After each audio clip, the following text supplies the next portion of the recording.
Hay sueños que parecen imposibles, y de repente, por una endija de la historia entra un personaje inesperado que nos toma por sorpresa, y todo eso que parecía perdido se hace posible. Néstor nació en Río Gallegos, casi al sur de todo. Era 1950, y como siempre por ahí soplaba fuerte el viento. En su casa no había televisor, pero sí trineo, nos diría la bajada de la calle Alberdi si pudiera hablar. También había historietas, y una en particular iba a dejarle su apodo. Contaba las aventuras de un aviador, se llamaba Lupín. Facundo nació en Jujuy, lo más al norte que se puede en nuestro país. Era 1993. Para el fin de esa década, el papá se había quedado sin trabajo y con el de la mamá no alcanzaba. Los años siguientes llegaron a comer milanesas de cartón. Lejos, muy lejos estaban de poder ofrecerle a Facundo un futuro mejor.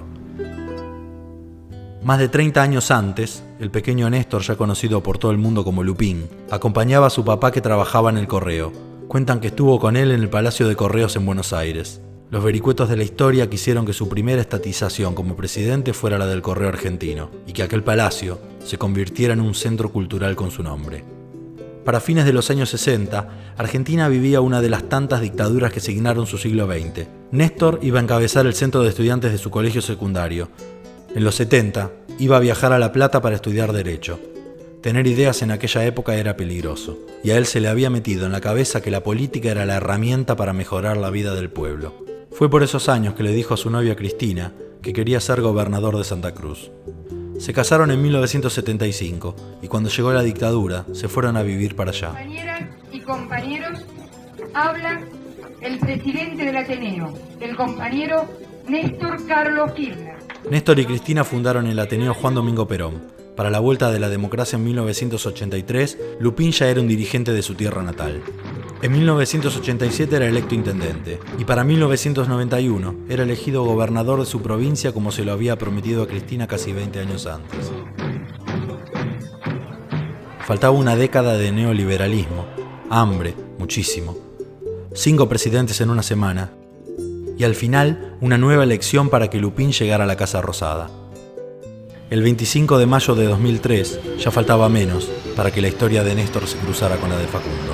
Venimos desde el sur del mundo, sabemos a dónde vamos y sabemos a dónde no queremos ir o volver. Por mandato popular, por comprensión histórica y por decisión política, esta es la oportunidad de la transformación. Por esos días, Facundo y su familia estaban viviendo en Villa Belgrano, más o menos cerca del casco céntrico de la capital de Jujuy. Los padres no querían que anduviera en la calle, así que lo habían anotado en el conservatorio de música. Él no sabe por qué, pero eligió como instrumento el violín. Le prestaron uno durante el primer año y después tuvo que dejar de tocar.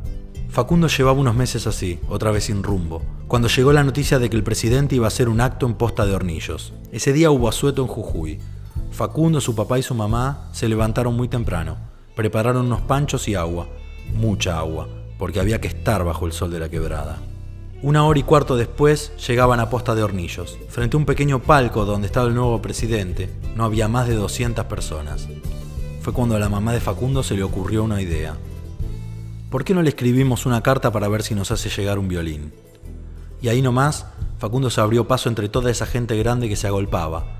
Uno de seguridad no lo dejaba pasar y un fotógrafo le hizo una mueca, mientras le abría un camino hacia el palco. Y entonces se encontraron. Néstor, alto, muy alto.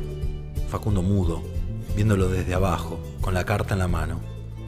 El presidente, Lupín, se arrodilló, agarró el papel, lo leyó, se lo guardó en el bolsillo del saco, miró a Facundo y lo acarició. Al poco tiempo llegó una caja del Correo Argentino y adentro, envuelto, había un violín italiano. Facundo pudo seguir estudiando y evitar la calle. Empezaban nuevos tiempos en los que el papá y la mamá tendrían trabajo y verían a su hijo dedicarse a lo que le gusta.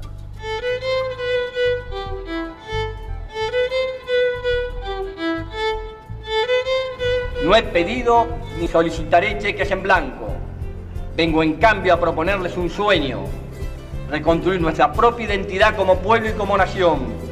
El sueño de Facundo y el de su familia estaba en marcha. Vengo a proponerles un sueño, que es el de volver a tener una Argentina con todos y para todos. También estaba en marcha el de las familias que pudieron abrir su negocio, o las que vieron por primera vez un hijo o una hija en la universidad. Vengo a proponerles un sueño.